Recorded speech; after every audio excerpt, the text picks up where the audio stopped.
Hello everyone. Easy physics by N K channel पर आप सभी बच्चों का एक बार पुनः स्वागत है। आज की इस वीडियो में अपन पढ़ने वाले हैं कि नील्स बोहर के ऊर्जा स्पेक्ट्रम के अनुसार अपन ने देखा था कि अनेक प्रकार की श्रेणियां प्राप्त होती हैं। लाइमन श्रेणी में आपने देखा कि यदि दूसरे तीसरे कक्षक से या बाहर वाले सभी कक्षकों से जब इलेक्ट्रॉन पहले कक्षक में आएगा तो उसे अपन लाइमन श्रेणी कहेंगे। अब आपने देखा कि यदि दूसरे कक्षक से इलेक्ट्रॉन पहले कक्षक में आ रहा है तो भी ऊर्जा का उत्सर्जन करेगा, और ऊर्जा के लिए फॉर्मूला लगने वाला है E equals to h nu, और न्यू की जगह C अपॉन लेमडा। यानी दूसरे कक्षक से जब पहले कक्षक में इलेक्ट्रॉन आएगा तो कोई ना कोई तरंग दैर्ध्य का प्रकाश उत्सर्जित करेगा। इसी प्रकार से तीसरे से आएगा, चौथे से आएगा और अंत में अनंत वे से भी आएगा।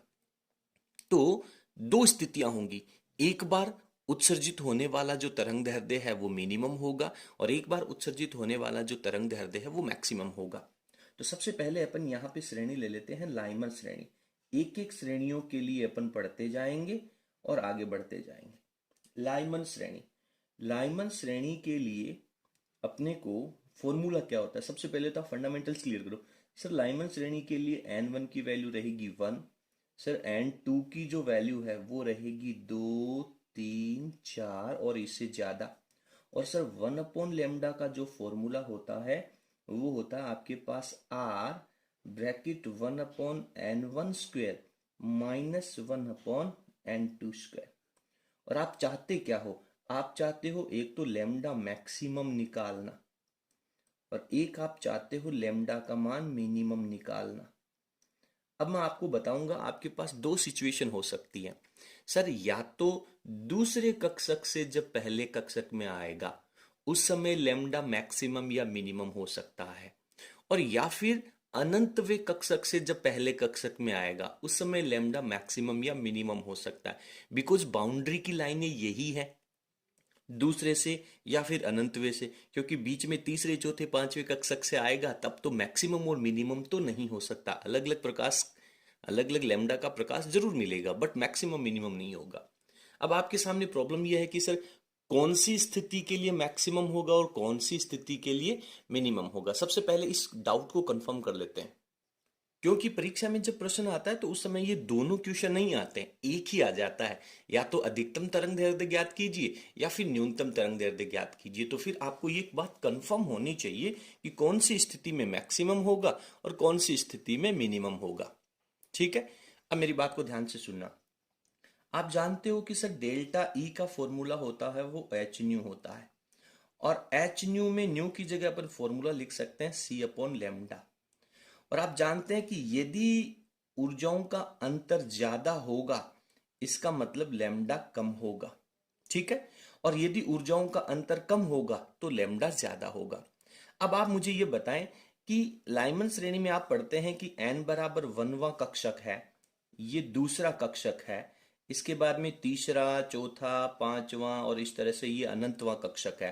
पहले कक्षक की एनर्जी -13.6 होती है, दूसरे की -3.4 होती है और अनंतवे की एनर्जी 0 होती है।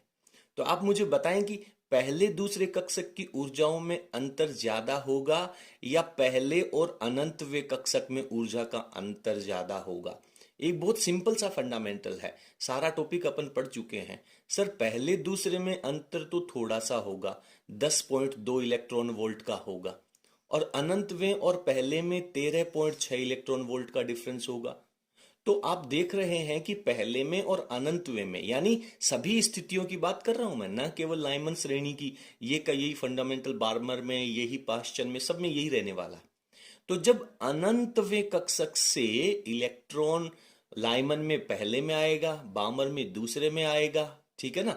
तो जब पहले कक्षक में या फिर मूल ऊर्जा स्तर में आता है, लाइमन श्रेणी का मूल ऊर्जा स्तर ये पहला कक्षक है, बामर श्रेणी के लिए मूल ऊर्जा स्तर का मतलब ये दूसरा कक्षक होगा। तो किसी भी श्रेणी की बात कर रहे हो, यदि अनंतवे कक्षक से इलेक्ट्रॉन मूल ऊर्जा स्तर में आ रहा है, दैट टाइम ऊर्जाओं का अंतर सबसे ज्यादा होगा। ठीक है, और ऊर्जाओं का अंतर सबसे ज्यादा होगा, दैट टाइम लेमडा का मान मिनिमम होगा।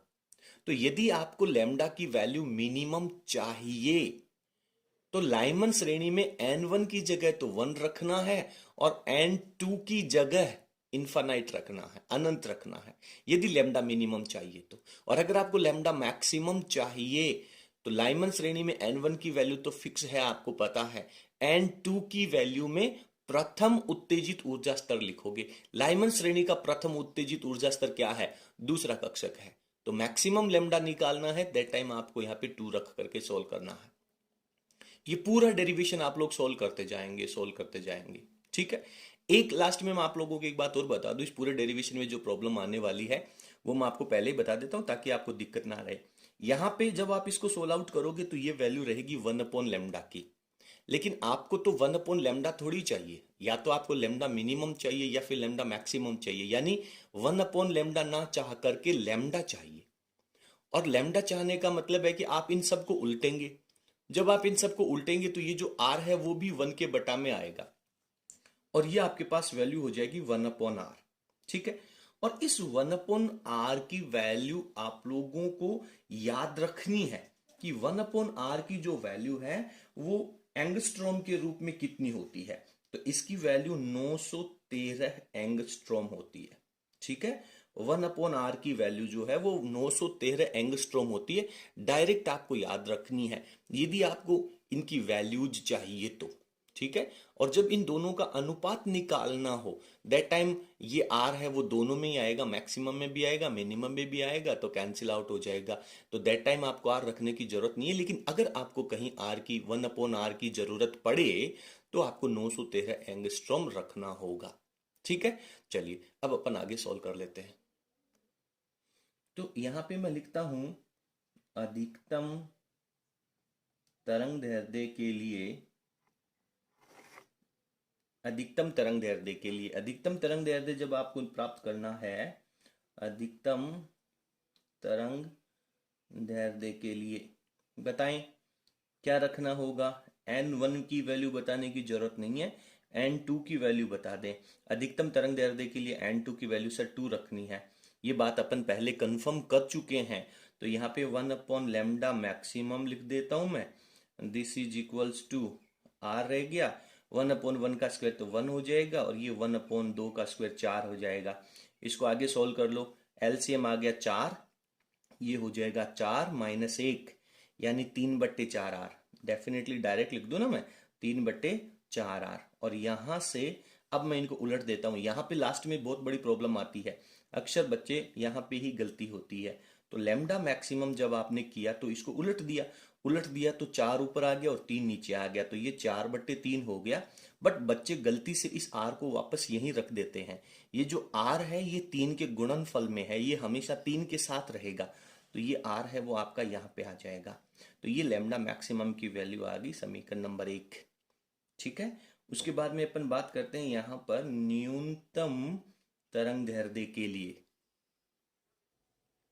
तो इसमें n2 की वैल्यू को अपन इन्फानाइट रखेंगे और यहाँ पे अपन लिखते हैं 1/λ मिनिमम बराबर में रहेगा r, ये 1 हो गया और माइनस ये 1/∞ का स्क्वायर हो गया। और आप जानते हैं कि ये r रह गया और 1 - 1/∞ तो 0 होता है, तो ये वैल्यू 0 आ जाएगी। Then this is equals to r रह गया। लेकिन आपको तो लैम्डा मिनिमम ऊपर चाहिए ना, तो लैम्डा मिनिमम के बराबर में हो जाएगा 1/r। ये समीकरण नंबर 2। अब आप एक बार थोड़ा सा और कंफर्म कर लिए, लास्ट में आ गए हैं 4/3 और ये 1/r। देखो 1/r तो यहां भी है और 1/r यहां भी है। तो दोनों में अगर अपन तुलना करें तो बड़ा कौन है? बड़ा 4/3 होगा, क्योंकि 4 में जब आप 3 का भाग लगाएंगे तो 1.333 की अप्रोक्सीमेट वैल्यू आएगी। बात समझ में आ रही है? तो ये जो वैल्यू है ये बड़ी है, इसलिए अपन ने इसको मैक्सिमम लिखा है। तो बाउंड्री वाली लाइनें लेनी है आपको। एक बार प्रथम उत्तेजित ऊर्जा स्तर लेना है, चाहे किसी भी श्रेणी की बात कर रहे हो, और एक बार अनंत वहां उत्तेजित ऊर्जा स्तर लेना है, तो उसमें n2 की वैल्यू को इनफाइनाइट रखना है। अब प्रश्न आता है कि इसमें लैम्डा मैक्सिमम और लैम्डा मिनिमम का रेशियो भी निकाल लीजिए। तो यहां पर मैं लिखता हूं लैम्डा मैक्सिमम ऊपर और बटा में लिख लेता हूं मैं लैम्डा मिनिमम, और इन दोनों का रेशियो निकालना। तो लैम्डा मैक्सिमम की जगह तो मैं लिखूंगा 4/3r और लैम्डा मिनिमम की जगह लिखूंगा 1/r, तो ये ऊपर चला जाएगा, तो r/1 हो जाएगा। r से r कैंसिल आउट हो जाएगा, तो इसका रेशियो 4/3 हो जाएगा। ठीक है। अब यदि आपको यहाँ पे लैम्डा मैक्सिमम की वैल्यू चाहिए, दैट टाइम आप 1/r की वैल्यू रखेंगे और उसकी जगह 913 एंगस्ट्रॉम रख देंगे। उसको अपन ने एंगस्ट्रॉम में कैलकुलेट करके छोड़ रखा पहले से। इसी प्रकार से इसमें 1/r की वैल्यू 913 एंगस्ट्रोम आ जाएगी। तो ये सारा रेशियो आप लोगों को कैलकुलेट करना है, लेकिन यहाँ पे मैक्सिमम मिनिमम का अनुपात चाहिए, दैट टाइम r से r कैंसिल आउट हो जाएगा। तो यही काम आपको बाकी की सभी श्रेणियों में करना है। तो मैं उम्मीद करता हूँ, मुझे पूरा विश्वास है कि आप सब लोग इसको देख करके, इसको समझ करके बाकी के पार्ट भी सॉल्व कराएंगे। अब मैं आप लोगों को यहाँ पर इन सभी टॉपिक्स के लिए एक छोटा सा टेबल है मेरे पास, उस टेबल को मैं आप लोगों को एक्सप्लेन कर देता हूँ, स्क्रीन पे दिखा देता हूँ। सभी जो श्रेणियां आप लोगों ने पढ़ी हैं उन सब का सारांश है, कंक्लूजन यहाँ पे है। लेकिन मैं आप लोगों को बताना चाहूंगा कि जिस तरीके से अपन ने लाइमन श्रेणी के लिए निकाला है ये पोर्शन, उसी तरीके से आपको सभी प्रकार की श्रेणियों के लिए नीचे लिखना होगा। यदि आप कर सकें तो बड़ी अच्छी बात है, और यदि आपको कहीं दिक्कत आ रही है तो आप मेरे को कमेंट सेक्शन में लगा दीजिएगा। मैं आपको नेक्स्ट वीडियो के अंदर बाकी की भी जो सीरीज में जहां भी आपको प्रॉब्लम आ रही है वो भी बता दूंगा। लेकिन मुझे उम्मीद है कि आप लोग कर लेंगे, क्योंकि तभी तो अपना सिलेबस है वो थोड़ा सा स्पीड पकड़ पाएगा। ठीक है, ओके, फटाफट स्क्रीन को पॉज करें और नोट्स को लिख लें।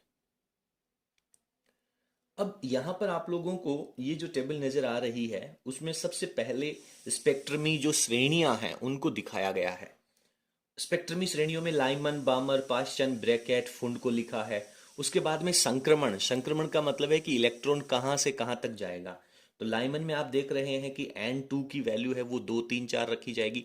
मेरे को एक डाउट है, मेरे को दिक्कत ये आ रही है कि जब कभी कोई न्यूमेरिकल आएगा और आपसे कहा जाएगा कि बामर श्रेणी की प्रथम उत्तेजित कक्षा, तो बेटा बामर का नाम आते ही मूल ऊर्जा स्तर तो आप कक्षा नंबर 2 डिसाइड कर लेंगे, और बामर श्रेणी की प्रथम उत्तेजित कक्षा की जब बात करेगा तो N2 की वैल्यू 3 रखेंगे। ये फंडामेंटल आपका क्लियर होना चाहिए। अगर ये क्लियर हो गया तो मैं बता दूं, आपको पूरा विश्वास है मेरे को कि कोई भी न्यूमेरिकल आप नहीं छोड़ेंगे।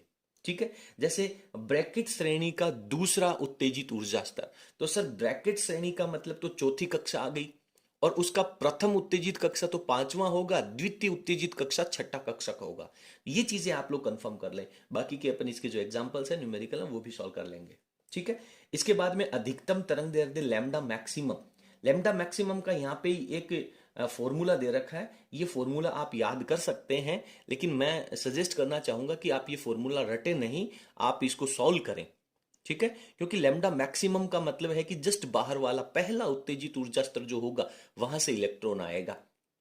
तो आप फटाफट, आपके पास रीडबर्ग सूत्र 1/λ equals to r bracket 1/n1 square minus 1/n2 square दे रखा है, तो उस फॉर्मूले का यूज करके आप फटाफट निकाल लेंगे। इसी प्रकार से लैम्डा मिनिमम, आप सब लोग लाइमन श्रेणी के लिए तो मैंने निकाल दिया है, बाकी सभी श्रेणियों के लिए आप रफ में निकालेंगे, और जब आपका आंसर आ जाए तो एक बार यहां से मैच कर लेना। उसके बाद में लैम्डा मैक्सिमम और मिनिमम का जो रेशियो है, अनुपात है, वो भी यहाँ पे आप लोगों को दिख रहा है, उसको भी आप लोगों को मैच करना है। और ये सभी प्रकार की जो श्रेणियां हैं वो प्रकाश के कौन से भाग में, विद्युत चुंबकीय तरंगों के कौन से भाग में नजर आता है। तो पहला पराबैंगनी है, नंबर 2 है वो दृश्य है, और बाकी के 3 भाग हैं वो अवरक्त क्षेत्र में है। 1 नंबर का छोटा प्रश्न आने की यहां से पूरी संभावना रहती है। तो आज की वीडियो में केवल इतना ही। उम्मीद करता हूं कि आज की क्लास आप लोगों को बहुत पसंद आई होगी। आज का सेक्शन आप लोगों को कैसा लगा कमेंट सेक्शन में जरूर लिखिएगा, और यदि आपको हमारा वीडियो पसंद आया तो प्लीज़ आप वीडियो को लाइक करें और इसे अपने सभी फ्रेंड्स के साथ शेयर जरूर करें। बहुत बहुत धन्यवाद, थैंक यू।